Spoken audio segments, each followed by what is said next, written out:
ako si Pearl at ngayon tuturuan ko kayo at ipapakita ko sa inyo ang iba't ibang parts ng badminton.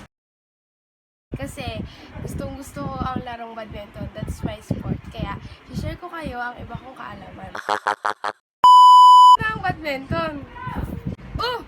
Ito na ang badminton. Buksan na natin.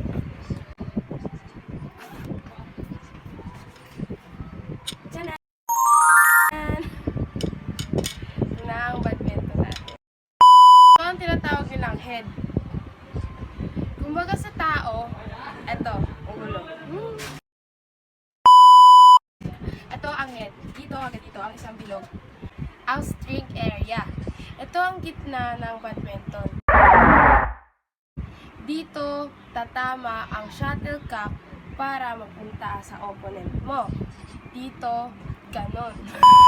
Next, ito ang throat. Ito ang throat. Kumbaga, siya yung nagdidikit sa dalawa. Pero dito sa racket ko, magkadikit na talaga sila. Wala siyang throat, kaya shaft lang. Shaft ito buo. And lastly, ang handle. Ito ang handle. Ito siya. Dito ka maghahawak. Dito, like this. Kasi hampas mo. Hampas mo sa kaaway mo. Yan. And this whole thing called racket. Sa Tagalog, raketa. Ito yung mga ginagamit na mga green flag. So ngayon, ang kukunin naman natin ay ang shuttlecock. Masarap pala siya, guys.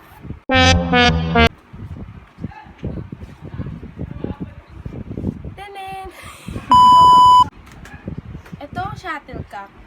Ito yung kumbaga bola. Ito yung ganon. Woo!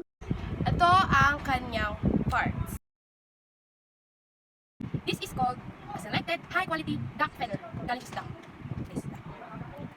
Ito guys. Guys, kita mo. And next, ang stout straight hair stick. Ito siya guys. Kita nyo yan, ito mahaba, ito magdidikit sa yan. Ang next natin ipapakita, ito. Ano nga bang tawag dito? Hindi nyo alam? Alam ko. Ito ang composite cork bridge. Ito yung parang pampatalbog niya para lumipad siya. And may feather din. Diyan na nagtatapos ang aking video. Sana marami kayong natutunan. Sa susunod, ituturo ko sa inyo ang tamang paglalaro pag marunong na ako.